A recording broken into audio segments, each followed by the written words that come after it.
أعوذ بالله من الشيطان الرجيم. بسم الله الرحمن الرحيم.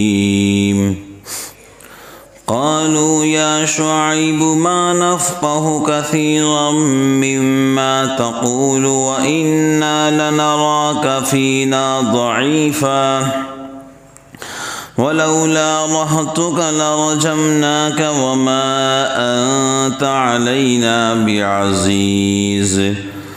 قال يا قوم أرهطي أعز عليكم من الله واتخذتموه وراءكم ظهريا إن ربي بما تعملون محيط. ويا قوم اعملوا على مكانتكم إني عامل سوف تعلمون من يأتيه عذاب يخزيه ومن هو كاذب وارتقبوا إني معكم رقيب. ولما جاء أمرنا نجينا شعيبا والذين آمنوا معه برحمة منا وأخذت الذين ظلموا الصيحة فأصبحوا في ديارهم جاثمين كأن لم يغنوا فيها ألا بعدا لمدين كما بعدت ثمود. بولے اے شعیب ہم نہیں سمجھتے بہت باتیں جو تو کہتا ہے اور ہم تو دیکھتے ہیں کہ تو ہم میں کمزور ہے، اور اگر نہ ہوتے تیرے بھائی بن تو تجھ کو ہم سنسار کر ڈالتے اور ہماری نگاہ میں تیری کچھ عزت نہیں۔ بولا اے قوم کیا میرے بھائی بندوں کا دباؤ تم پر زیادہ ہے اللہ سے، اور اس کو ڈال رکھا تم نے پیٹھ پیچھے بھلا کر؟ تحقیق میرے رب کے قابو میں ہے جو کچھ تم کرتے ہو۔ اور اے میری قوم کام کیے جاؤ اپنی جگہ، میں بھی کام کرتا ہوں، آگے معلوم کر لوں گے کس پر آتا ہے عذاب رسوا کرنے والا اور کون ہے جھوٹا۔ اور طاقتے رہو میں بھی تمہارے ساتھ طاقتہ رہا ہوں، اور جب پہنچا ہمارا حکم بچا دیا ہم نے شعیب کو اور جو ایمان لائے تھے اس کے ساتھ اپنی مہربانی سے، اور آپ پکڑا ان ظالموں کو کڑک نے، پھر صبح کو رہ گئے اپنے گھروں میں اوندھے پڑے ہوئے، گویا کبھی وہاں بسے ہی نہ تھے۔ سن لو پھٹکار ہے مدین کو جیسے پھٹکار ہوئی سمود کو۔ حضرت شعیب علیہ السلام کو اللہ رب العالمین نے نبی اور پیغمبر بنا کر بھیجا ان کی اپنی قوم کے اندر، اور حضرت شعیب علیہ السلام رشتوں کے لحاظ سے ان کے بھائی بند تھے، تو اللہ رب العالمین نے انہی کے اندر سے نبی اور پیغمبر کا انتخاب فرمایا۔ اس کی اہم وجہ یہ تھی کہ لوگوں کے اندر انسیت پیدا ہو، اجنبیت ختم ہو۔ تو حضرت شعیب علیہ السلام نے کہا میری قوم میں اللہ کا نبی اور پیغمبر ہوں، اپنے رب کی طرف سے اپنی بات کے حق ہونے پر دلیل اور کافی شہادت رکھتا ہوں، اور اللہ تعالیٰ نے بہترین رزق بھی عطا فرمایا، ظاہری رزق جس پر معاش کا مدار ہے وہ بھی عطا فرمایا، اور باطنی رزق فہم و عقل اور اس پر وحی و نبوت کا انعام بھی عطا فرمایا۔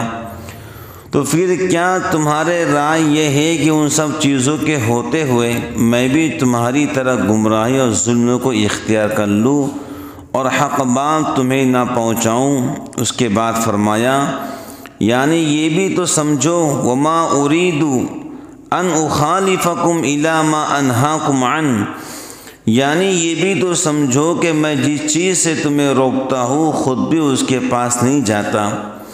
اگر میں تمہیں منع کرتا ہوں اور خود اس کا ارتکاب کرتا تو تمہارے لیے کوئی کہنے کی گنجائش تھی؟ اس کا مطلب یہ ہے کہ اللہ تعالیٰ نے حضرت شعیب علیہ السلام کو دنیا کے اعتبار سے بھی رزق عطا فرمایا، دنیا کے اعتبار سے بھی اللہ نے آپ کو اچھی روزی عطا فرمائی، اور باطنی اعتبار سے اللہ نے آپ کو نبی اور پیغمبر بنایا۔ تو اپنی قوم سے کہا جس رب نے مجھ کو دنیا اچھی دی اور مجھے نبی اور پیغمبر بنایا، کیا میں اس رب کو چھوڑ کر زندگی گزاروں تمہارے کہنے پر؟ چلو بھائی میں تم سے کہہ رہا ہوں شرک مت کرو، اور لین دین میں دھوکہ مت دو، تجارت میں دھوکہ مت دو، ناپ تول میں ڈنڈی مت مارو۔ اگر میں بھی ایسا ہی کرتا تو پھر تمہیں کہنے کا حق تھا، لیکن میں خود جو کہتا ہوں ان سے بچتا ہوں۔ بات سمجھ گئی؟ بھئی حضرت شعیب علیہ السلام نے کہا جو کچھ میں تم کو کہتا ہوں میں خود اس سے بچتا ہوں۔ بھائی نصیحت اثر انداز کب ہوتی ہے؟ جب انسان خود بھی بچے۔ بھئی ایک بندہ کہیں کہ آپ نے نماز کی پابندی کرنا ہے، وہ بندہ ہی نہ کرے تو پھر وہ بات اثر انداز نہیں ہوتی ہے۔ بھئی آپ نے نماز پڑھنی ہے اور جو بندہ کہہ رہا ہے اگر وہ بھی پابندی کرے تو پھر انشاءاللہ بات میں اثر ہوتا ہے۔ کیا ہوتا ہے بولو؟ وَيَا قَوْمِ لَا يَجْرِمَنَّكُمْ شِقَاقِي أَن يُصِيبَكُمْ مِثْلُ مَا أَصَابَ قَوْمَ نُوحٍ أَوْ قَوْمَ هُودٍ أَوْ قَوْمَ صَالِحٍ وَمَا قَوْمُ لُوطٍ مِّنكُمْ بِبَعِيدٍ۔ یعنی تم سوچو سمجھو ایسا نہ ہو کہ میری مخالفت اور مجھ سے دشمنی پر تم پر خدا کا کوئی عذاب آ جائے۔ بھئی قوم نے کہا شعیب ہم تو آپ کو کمزور دیکھتے ہیں اور معاشرے میں اب تمہاری کوئی عزت نہیں ہے۔ یہ قوم کہہ رہی ہے۔ کیا کہہ رہی قوم؟ معاشرے میں تمہاری کوئی عزت نہیں، تم کمزور آدمی ہو۔ تو حضرت شعیب علیہ السلام نے کہا بھائی میں جو کچھ بھی کرتا ہوں وہ اللہ کے توفیق سے کرتا ہوں، نماز بھی پڑھتا ہوں وما توفیقی الا باللہ، نماز بھی پڑھتا ہوں اللہ کے توفیق سے پڑھتا ہوں، دین کی دعوت دیتا ہوں اللہ کے توفیق سے دیتا ہوں۔ علیہ توکلت، میں نے اللہ پر بھروسہ کیا، میں نے اللہ پر بھروسہ کیا، وإلیہ انیب، میں اللہ کے طرف ہی رجوع کرنے والا ہوں۔ اے میری قوم تم مجھ کو کمزور کہتے ہو، اے میری قوم تم مجھ کو بے عزت کہتے ہو، کہ ایسا نہ ہو جائے کہ میری مخالفت اور میری عداوت میں کہیں اللہ تم پہ اپنے عذاب کو نازل نہ کر دے۔ جیسے اللہ تعالیٰ نے تم سے پہلے قوم نوح پر عذاب کو نازل کیا، قوم سمود پہ عذاب کو نازل کیا، اور قوم عاد پہ اللہ نے عذاب کو نازل کیا، اور لوط علیہ السلام کے قوم پر بھی اللہ نے عذاب کو نازل کیا، جو تمہاری بستی مدین سے بہت دور نہیں ہے، وہ بستی جو قوم لوط پہ عذاب آیا تھا تم سے بہت قریب میں ہے۔ قوم لوط پر جو عذاب آیا تھا اور حضرت شعیب علیہ السلام کی بستی بالکل قریب میں تھی، دور نہیں تھی۔ اے میری قوم تم وہاں جا کر دیکھ سکتے ہو جہاں پر قوم لوط پر عذاب آیا تھا۔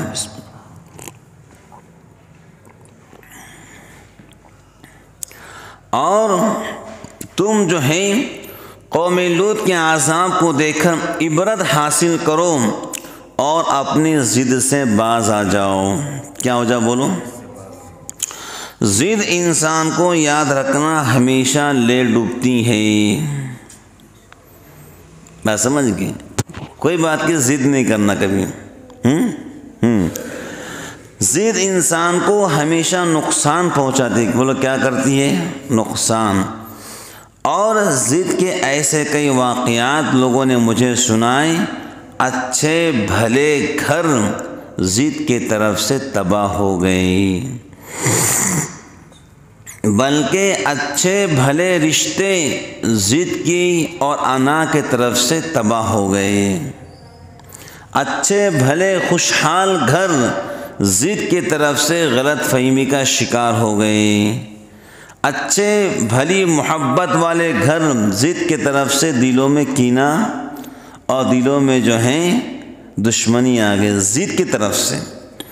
یہ ضد انسان کو ہمیشہ لے ڈوبتی ہے۔ ارے بات سمجھ گئے؟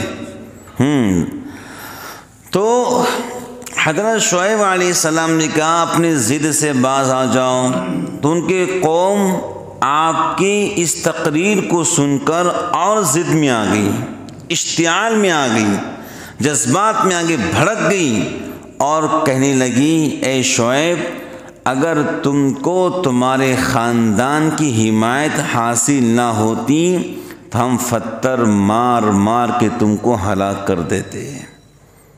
کیا کرتے بولو؟ اگر تم کو تمہاری خاندان کی حمایت حاصل نہ ہوتی ہم پتھر مار مار کے تم کو ہلاک کر دیتے۔ تو حضرت شعیب علیہ السلام نے کہا تم میرے خاندان سے ڈرتے ہو، تم اللہ سے نہیں ڈرتے؟ نبی اور پیغمبر بہادر ہوتا ہے، نبی اور پیغمبر بے باک ہوتا ہے، نڈر ہوتا ہے، صاف صاف گفتگو کرتا ہے۔ جناب رسول اللہ صلی اللہ تعالی علیہ وسلم ایک جنگ کے موقع پر جو ہیں سارے صحابہ پیچھے ہٹ گئے اور حنین کا موقع تھا اور حضور میدان جنگ میں اکیلے کھڑے رہے۔ ارد گرد کچھ صحابہ تھے لیکن غالباً 12,000 صحابہ کرام کا قافلہ تھا جو پیچھے ہٹ گیا۔ ایک لمبی تفسیر ہے اس کی، لیکن حضرت نبی پاک علیہ السلام نے میدان کو نہیں چھوڑا اور للکارا کہ میں وہی محمد بن عبداللہ محمد الرسول اللہ ہوں۔ او میرے صحابہ تم کیوں بکھیرتے ہو، میرے قریب میں آ جاؤ۔ حالانکہ سامنے 24,000 کا مجمع تھا لیکن حضرت نبی پاک علیہ السلام چند صحابہ کے ساتھ حنین کے میدان میں بیچ میں کھڑے رہے اور کہا میرے ساتھ میں آؤ، میں برحق نبی اور رسول ہوں اور ان سے مقابلہ کرو۔ تو اہل ایمان بزدل نہیں ہوتا ہے، اہل ایمان شیر دل رکھتا ہے۔ وہ جانتا ہے اگر دنیا کے اندر مجھے شہید کر دیا گیا تو آخرت کے اندر اللہ رب العالمین کے پاس مجھے بڑا انعام ملے گا۔ اگر جس کے اندر بزدلی ہے تو اس کے اندر ایمان نہیں ہے، اور اہل ایمان نے زمین اور آسمان گواہ ہے کبھی بھی موت سے ڈرا نہیں ہے۔ وہ تو جانتا ہے موت نام ہے اللہ سے ملاقات کا۔ بات سمجھ گئے؟ تو جو آج بزدلی ہمارے دلوں کے اندر آئی ہے اس کی اہم وجہ یہ ہے کہ اہل ایمان نماز سے دور ہو گئے ہیں، تب جا کر بزدلی آئی ہے۔ اللہ سے رشتہ کمزور ہوا، رسول اللہ صلی اللہ علیہ وسلم سے رشتہ کمزور ہوا، تب جا کر اس قوم نے ہم کو چھیڑنا شروع کیا جس قوم کو پیشاب کا طریقہ نہیں معلوم ہے۔ ارے بات سمجھ گئے؟ ہم تو بہادر لوگ ہیں اور شیر دل اپنے سینوں کے اندر رکھتے، ڈرنے والی قوم تھوڑی ہے، لیکن ہم نے ہاتھ جوڑنا اس وقت شروع کیا جب رشتہ اللہ اس کے رسول سے کمزور ہوا۔ بات سمجھ گئے؟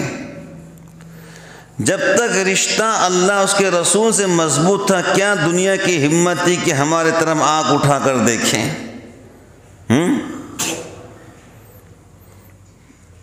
خالد بن ولید میدان جنگ میں کہتا ہے کہ میں اکیلا دشمنوں کے لیے کافی ہوں۔ تو امیر قافلہ نے کہا خالد بڑی بات مت کہو۔ کہا بڑی بات کیسے کر رہا؟ حضور نے فرمایا جو ذکر کرتا ہے وہ زندہ ہے، جو نہ کرتا وہ مردہ۔ میں ذکر کرتا وہ سامنے قوم ذکر نہیں کرتی ہے۔ بات سمجھ گئے؟ جب تک اہل ایمان کا تعلق اللہ اس کے رسول سے مضبوط رہے گا دنیا کی ہمت نہیں کہ ہمارے طرف آنکھ اٹھا کر دیکھیں۔ ہمارا رشتہ نمازوں سے ہے اور ہمارا رشتہ قرآن کریم کی آیتوں سے ہے، ایرے گہرے نت و خیروں سے نہیں ہے، اور ہم بہادر نبی کے بہادر امت ہیں۔ جی ہمارے حضرت نے تو 10 سالہ مدینہ کی زندگی میں 27 جہاد کیا ہے، اور 100 قافلے روانہ کیے ہیں، ایسے بہادر رسول کی ہم بہادر امت ہیں۔ بات سمجھ گئے؟ تو حضرت شعیب علیہ السلام نے کہا بھائی تم اللہ سے نہیں ڈرتے، میرے خاندان سے ڈرتے ہو۔ تو قوم اور جذبات میں آ گئی، تو حضرت شعیب علیہ السلام نے کہا تم کچھ بھی نہیں کر سکتے ہو۔ کیا؟ تم کچھ بھی نہیں کر سکتے ہو۔ تو حضرت شعیب علیہ السلام نے اپنی قوم کو بہت سمجھایا، بالآخر جب قوم نے بات کو نہیں مانی تب شعیب علیہ السلام نے فرمایا اب تم انتظار کرو خدا کے قہار کا اور خدا کے عذاب کا، جو تم کو لے ڈوبیں گا اور تمہاری زندگی تباہ و برباد کر دیں گا۔ قوم کہنے لگی ٹھیک ہے لے کر آؤ، کون سا عذاب ہے؟ اللہ رب العالمین نے جبرائیل کو بھیجا اور جبرائیل نے ایسے سخت آواز لگائی، ایسے سخت آواز لگائی جس سے ان کے دل پھٹ گئے اور راتوں رات اپنے گھروں کے اندر اس آواز کو برداشت نہیں کر پایا اور اپنی زندگی ختم کر دی۔ قرآن کریم انہی کے بارے میں کہتا ہے ان کی بستیوں کو، ان کے گھروں کو اللہ نے ایسا تباہ کر دیا کہ صبح اٹھنے کے بعد جب کوئی دیکھتا کہ یہاں کوئی بستی تھی تو معلوم پڑتا یہاں پر کوئی بستی نہیں تھی۔ راتوں رات اللہ نے اس پورے شہر کو تباہ برباد کر دیا۔ آج شعیب علیہ السلام اور ان کے ماننے والے مسلمانوں کو اللہ نے حکم دیا اب یہاں سے نکل جاؤ۔ وہ نکل گئے، اللہ کا عذاب آیا۔ تو قرآن انہیں کے بارے میں کہتا ہے ان کی بستیاں ایسی اجڑ گئی تھیں کہ صبح اگر کوئی انسان دیکھتا تو معلوم پڑتا یہاں پر کوئی بستی نہیں تھی۔ تو بزرگان دین اللہ رب العالمین کے عذاب کے سامنے کوئی بچ نہیں سکتا ہے۔ اس واسطے ہمیشہ اللہ تعالیٰ سے دعا کرنا چاہیے پیارے اللہ اپنے عذاب علیم سے محفوظ فرمائیے اور اپنے رحمت کا سایہ ہم سب کو نصیب فرمائیے۔ تو ناپ تول کی کمی کا مسئلہ، احکام و مسائل مذکورہ آیات میں قوم شعیب علیہ السلام پر عذاب آنے کا ایک سبب ان کا ناپ تول میں کمی کرنا تھا جس کو تطفیف کہا جاتا ہے، اور قرآن کریم نے کہا وَيْلٌ لِّلْمُطَفِّفِينَ، ان کے عذاب شدید کا بیان فرمایا۔ باجماع امت ایسا کرنا سخت حرام ہے۔ حضرت فاروق اعظم رضی اللہ تعالی عنہ کے ایک ارشاد کے ماتحت حضرت امام مالک رحمۃ اللہ علیہ نے موطا میں فرمایا ناپ تول کی کمی سے اصل مراد یہ ہے کسی کا جو حق کسی کے ذمے ہو اس کو پورا ادا نہ کریں بلکہ اس میں کمی کریں، خواہ وہ ناپنے تولنے کی چیز ہو یا دوسری طرح کی۔ اگر کوئی ملازم اپنے فرض منصبی کی ادائیگی میں کوتاہی کرتا ہے، کسی دفتر کا ملازم یا کوئی مزدور اپنے کام کے وقت مقرر میں کمی کرتا ہے یا مقررہ کام کرنے میں کوتاہی کرتا ہے، وہ بھی اسی فہرست میں داخل ہے۔ کوئی شخص نماز کے آداب و سنن پورے بجا نہیں لاتا، وہ بھی اس تطفیف کا مجرم ہے، نعوذ باللہ۔ جو شخص نماز کے آداب و سنن بھی بجا نہیں لاتا وہ بھی اس میں داخل ہے۔ جب حضور نے فرمایا رکوع اچھے سے کرو، جی سجدے اچھے سے کرو، ٹھونکے مت مارو پرندوں کی طرح، بات سمجھ گئے؟ رکوع اطمینان سے کرو، قیام اطمینان سے کرو، سجدہ اطمینان سے کرو، ٹھونگے مت مارو۔ اگر اس میں حضور نے فرمایا سب سے بدترین چور نماز کا چور ہے، جو نماز بھی اطمینان سے نہیں پڑھتا ہے، بولو جو نماز بھی اطمینان۔ ایک صاحب میری پوری زندگی امامت کے اندر، ایک صاحب مجھ سے ملے، میری پوری زندگی امامت کے اندر 10 سالہ میری امامت کے اندر، تو مجھ سے کہنے لگے مفتی صاحب سجدے ذرا جلدی کرتے جاؤ۔ میں نے کہا صاحب آپ بولے اچھا کرے، اب آئندہ مت بولنا ہے، میرا آپ کا مسئلہ ہوتا ٹھیک تھا، یہ رب کا مسئلہ ہے، بات سمجھ گئے؟ مجھ سے کہا کہ سجدے ذرا جلدی کرتے جاؤ، میں نے کہا آپ بولے اچھا کرے، آپ مت بولنا ورنہ آپ کا احترام نہیں کیا جائے گا، یہ رب کا مسئلہ ہے، آپ کا مسئلہ نہیں ہے۔ بھئی یہ تو آپ کا مسئلہ بھی نہیں ہے، امامت کے اندر اور مصلی کے بارے میں کبھی لب کشائی نہیں کرنا چاہیے، تو رب کا مسئلہ ہے نا، بس سجدے کس کو کر رہے ہیں؟ ارے بولو نا، رب کو کر رہے ہیں، تو اس میں کوئی بول سکتا ہے کیا جلدی کرو کم کرو؟ میں نے کہا آپ دوبارہ مت بولنا، اچھا کرے ورنہ آپ کے ایمان کے لالے پڑ جائیں گے۔ تو یہ کہہ رہا تھا کہ سنون و آداب کے اندر کیا کرنا چاہیے، نمازوں کے بارے میں پورا خیال کرنا چاہیے۔ تفسیر قرطبی میں ہے، ہاں ایک بات سمجھ لیجئے، کوئی بندہ اگر کہیں پر کام کرتا ہے، ملازم ہے، اگر وہ بھی اپنے وقت پر نہیں آتا ہے، وہ بھی اس میں شامل ہے، کام میں ڈنڈی مارنے میں، ناپ تول کے اندر۔ بھئی ایک بندے کے ذمہ 8 گھنٹے کام ہے، وہ 6 گھنٹے کر رہا ہے کام چوری، وہ بھی ناپ تول کر رہا ہے، کیا کر رہا ہے؟ ڈنڈی مار رہا ہے، جی ڈنڈی مار رہا ہے۔ اب کوئی سرکاری ملازم ہے اور بلا وجہ لکھ کر بھیج دیا میں بیمار ہوں، تو یہ بھی ڈنڈی مار رہا ہے، یہ دھوکہ دے رہا ہے سرکار کو، کیا ہے؟ یہ ڈنڈی مار رہا ہے۔ تفسیر قرطبی میں ہے، قوم شعیب علیہ السلام کی ایک عادت یہ تھی کہ ملک کے رائج سکوں درہم و دینار میں سے کنارے کاٹتے ہیں۔ پہلے زمانے میں درہم و دینار سونے کی ہوا کرتے تھے، آج تو کاغذ کے ہیں، تو وہ درہم و دینار کنار کاٹتے تھے سونے کے اور چاندی کے۔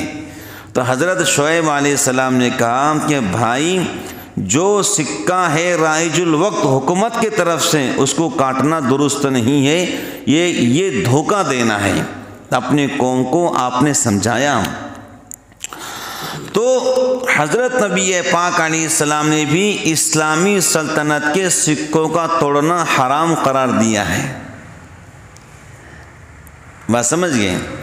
اور قانون کے اعتبار سے بھی اگر جس ملک کی کرنسی ہو، اگر کوئی اس کی بے ادبی کرتا ہے تو وہ فرد مجرم ہے۔ بھئی ہمارے قانون کا سکہ کیا ہے؟ کاغذ اور نوٹ ہے، اگر کوئی بندہ جو ہے اس کو بلا وجہ پھاڑتا ہے تو یہ بھی حرام ہے شرعی اعتبار سے، اور قانون کے اعتبار سے بھی وہ مجرم ہے، کیونکہ اس نے اپنے ملک کی توہین کی ہے۔ حضرت عمر بن عبد العزیز رحمۃ اللہ علیہ کے زمانے میں ایک شخص درہم و دینار کا سونا کاٹ رہا تھا کنار سے، وہ پکڑا گیا تو حضرت عمر بن عبد العزیز رحمۃ اللہ علیہ نے اس کو جو ہے کوڑے لگوائے۔ کیا لگائے؟ کہ تو جو ہے حکومت کی توہین کر رہا ہے، حکومت کے سکوں کی توہین کر رہا ہے، تو دھوکہ دے رہا ہے۔ تو اس کو کوڑے لگوائے، سر کے پورے بال کاٹے اور پورے شہر میں جو ہیں ٹکلا بنا کر گھمائے، حلق بنا کر، تاکہ لوگوں کو معلوم پڑے کہ اس نے فلاں جرم کیا ہے۔ تو بزرگان دین، تفسیر کا خلاصہ یہی ہے کہ اللہ رب العالمین ہم سب کو ناپ تول میں کمی کرنے سے محفوظ فرمائے۔ جو ذمہ داریاں ہم سب پر عائد ہیں، اللہ پاک ہم کو کما حقہ اس کو ادا کرنے کی توفیق عطا فرمائے۔ آمین۔ وآخر دعوانا ان الحمد للہ رب العالمین۔